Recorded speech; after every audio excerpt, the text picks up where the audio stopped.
How does our calendar operate? By the sun, moon, and stars. Right? All of those point to what? Shabbat. But where were all these things placed? Who were they surrounding? Read it again, up. And there appeared a great wonder in Shamayim or heaven, a woman clothed with the sun. A woman clothed with the sun. And the moon under her feet. And the moon under her feet. And upon her head. And upon her head. A crown of 12 stars. A crown of 12 stars. That's the nation of Yashra'al. Yashra'al is the woman. Yashra'al is the woman. Now let's go back over to Bereshit and read that again, or Genesis.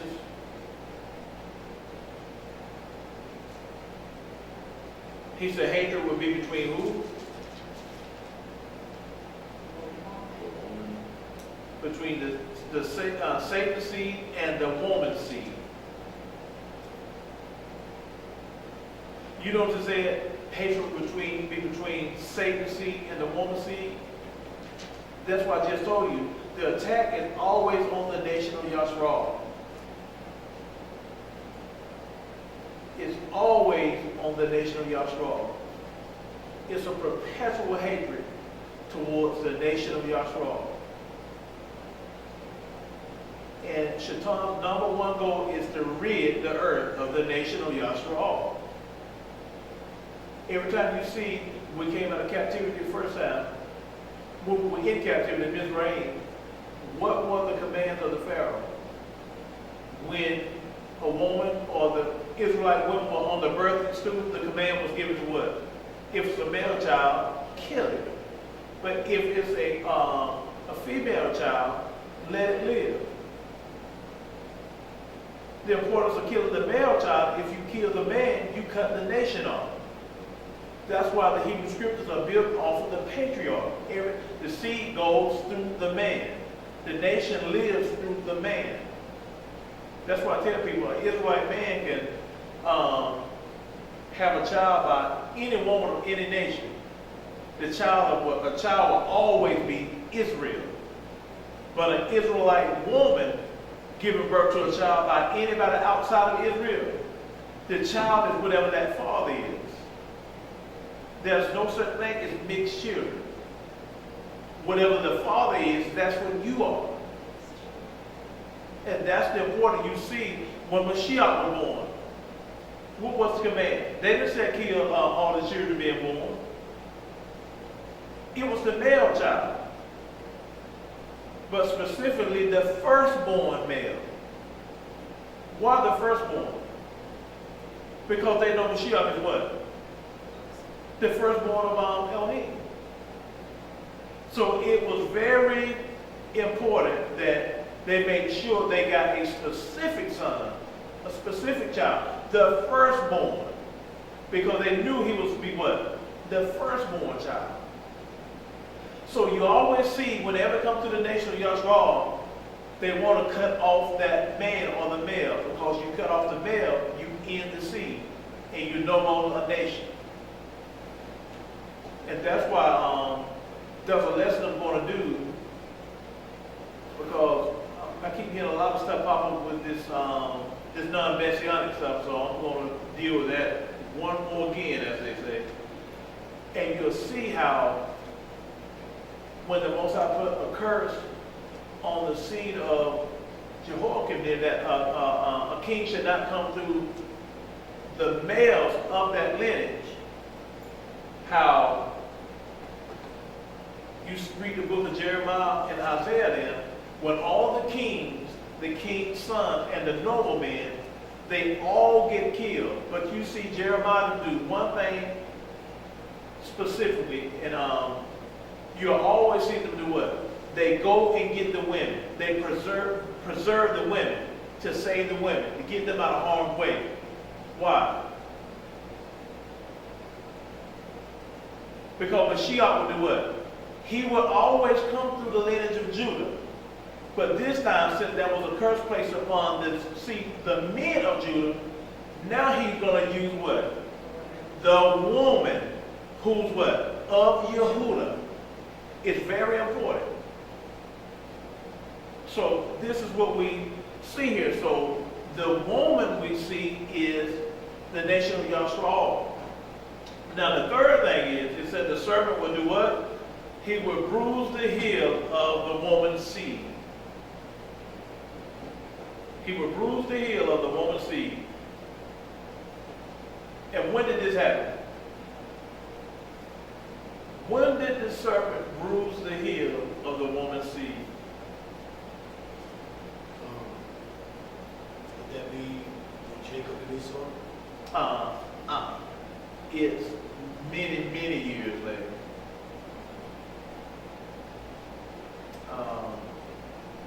Look like you got an answer. You said no. Captivity? Or Not captivity.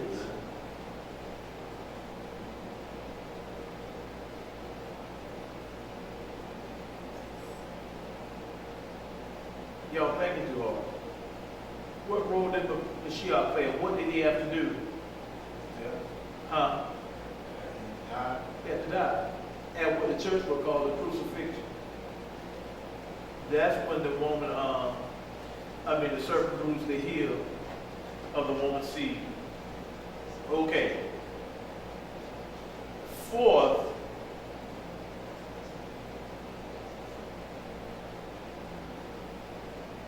it says that the woman what?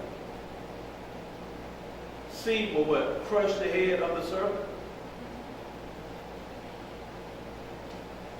When did that happen? Somebody turn to Hebrews, the 2nd chapter, verse 14 and 15.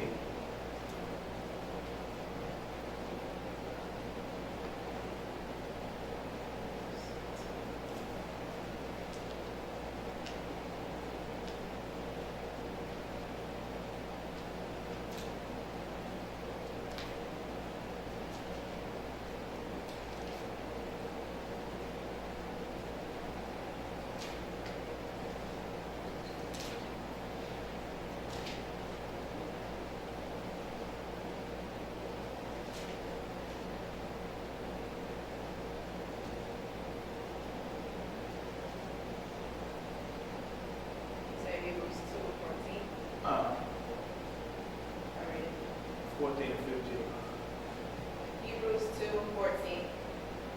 For so as much then as the children are partakers of flesh and blood, he also himself likewise took part of the same, that through death he may destroy him that hath the power of death, that is, the devil, and deliver them who go through fear of death were all their lifetime subjects to bondage. To read that again. Hebrews 2:14. For so as much then as the children are partakers of flesh and blood, he also himself likewise took part of the same, that through death he may destroy him that hath the power of death, that is, the devil, and deliver them who through fear of death were all their lifetime subject to bondage. Okay then. Now, we were just talking about this woman. We want to get something else in Isaiah 7 and 14. Coach Corrupt, can you get that book, please? Isaiah, Yeshayahu 7 and 14. Isaiah 7 and 14. Therefore Yahuah himself shall give you a sign. Behold, a virgin shall conceive and bear a son, and shall call his name Emmanuel. Okay then. Of what shall conceive? A son. But who's going to conceive this? A virgin. A virgin. That's very important. This is why, and this is what made the Hebrew scripture so important, understanding what took place with the nation of Yashra'al and the lineage or the seed line.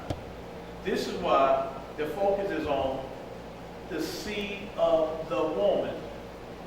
Very important. something happened with the men. It is imperative that Mashiyach comes through the lineage of Yahuah. And this is why when we see what's going on here, you see seed of the woman, and when you see that, your focus should be on the role and importance of this woman. But this particular seed is speaking of who? We know it talks about the woman being Yashra'al, but more specifically, who is the focus of? Mashiyach. The focus on Mashiyach. That's why it's so important. That's what you cannot overlook our women and their importance in the redemptive role of the nation of Yashra'al, how the Mashiyach, how the Most High uses them. Because of the woman, we're able to have a redeemer. Because of the woman, the nation of Yashra'al is able to have a redeemer.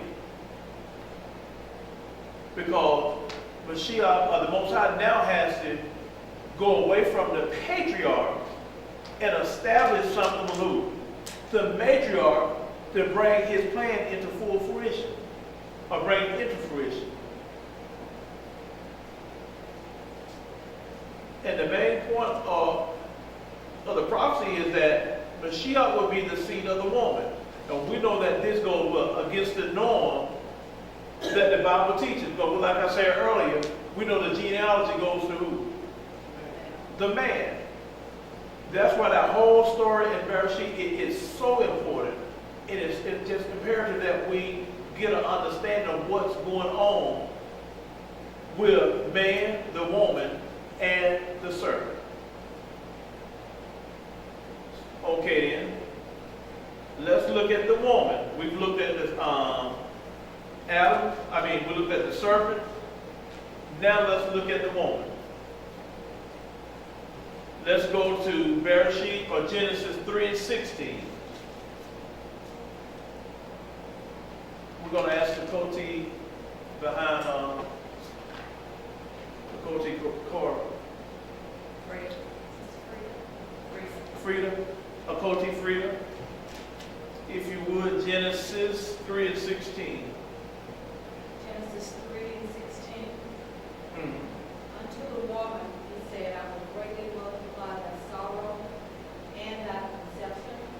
In sorrow thou shalt bring forth children, and thy desire shall be to thy husband, and he shall rule over thee. Okay, stop right there. First, he would do what? First, multiply thy sorrow. Multiply thy sorrow. Anybody know what multiply thy sorrow is? Okay, but before labor pains, when a woman goes through a cycle, is it a pleasant feeling? What normally cramps? Are they painful? Yes. Okay, he's going to multiply thy sorrow. All that is the multiplication of the menstrual pain, or the menstrual cycle, the pains that come along with it. And secondly, what did he say, Coach? And thy conception. And Bring forth children. thy conception, bring forth children. Is that pleasant? The joy comes after, after the deliverance.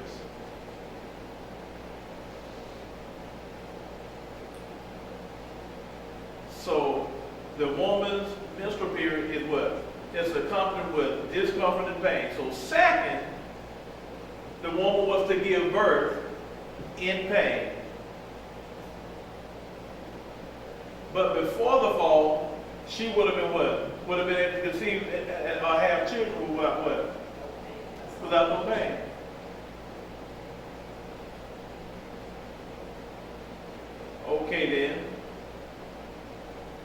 let's get John 16 and 21 right quick. Leo, I got a question. So Okay. you said, and your desire should be the husband. So before all of this happened, Eve was just blah, blah, blah. She could think what she wanted to and do what she wanted. Right, but because you know before this happened, she was not his wife. She was a helpmate, but she wasn't a wife. You don't see that word for Hebrew word for wife until they're expelled outside of the garden. Because you know the word ish just really only isha just really means woman, just like ish means man. That's a different Hebrew word. Once you go back and see when they're expelled outside of the garden, then she becomes his wife. Now they have to what? Come together, copulate, have children.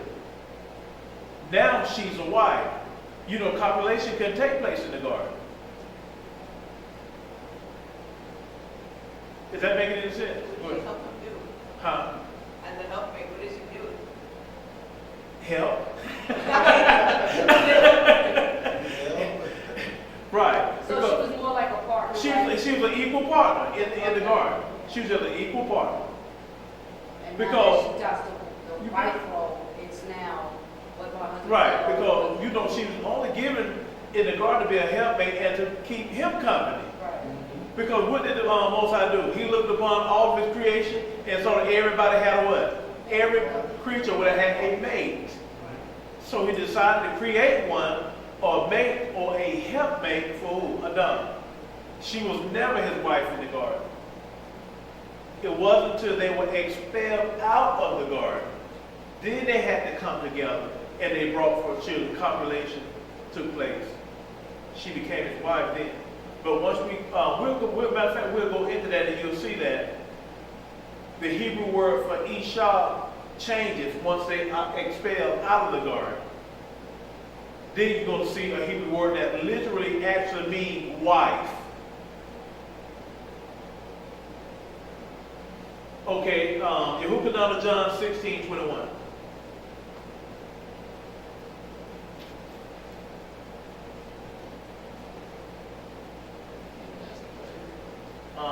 Al-Qrf. John 16:21. A woman, when she is in travail, has sorrow, because her hour is come. But as soon as she is delivered of the child, she remembers no more anguish, for joy that a man is born into the world. Stop right there again. Let's go back. Read that one more time. A woman, when she is in travail, A woman, when she is in travail, when the nation of Yashra'al is in travail, go ahead. because her hour is come. Because her hour is come. But as soon as she is delivered of the child, But as soon as the nation of Yashra'al is delivered, she remembers no more anguish, she remembers no more anguish, for joy that a man is born into the world. but joy that a man is born into the world. Y'all remember we just went over tabernacles the other night? Did we not say tabernacle is what? A season of joy? Why is it a season of rejoicing? What has happened to the nation of Yashra'al that they had a season of joy? Okay, they made it past atonement. But they made it past atonement into what? In the wilderness, but what takes place in the wilderness? What is that time period called? Huh? Okay, it's called tabernacle, but it's also called what? Get Isaiah 14 up again. Before we break it in. Isaiah 14. Because remember when we read that other night? It was talking about tabernacle, wasn't it? I'll start at the first verse. For Yahuah will have mercy on Yaakov and will get true to Yashra'al and set them in their own land. And the strangers shall be joined with them, and they shall cleave to the house of Yaakov. And the people shall take them and bring them to their place, and the house of Yashra'al shall possess them, and the land of Yahuah for servants and handmaids, and they shall take them captive, whose captive they were, and they shall rule over their oppressors. And it shall come to pass in the day that Yahuah shall give thee rest from thy sorrow and from thy fear, and from the hard bondage wherein thou was made to serve. It said he should do what?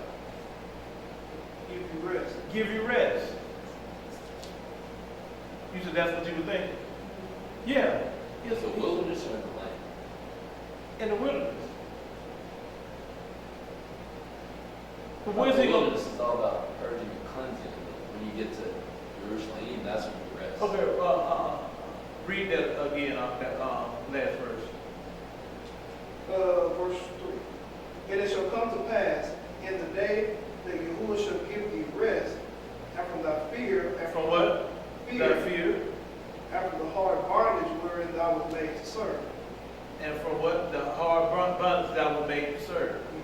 This takes place in the wilderness. Now the wilderness, of course, is a time.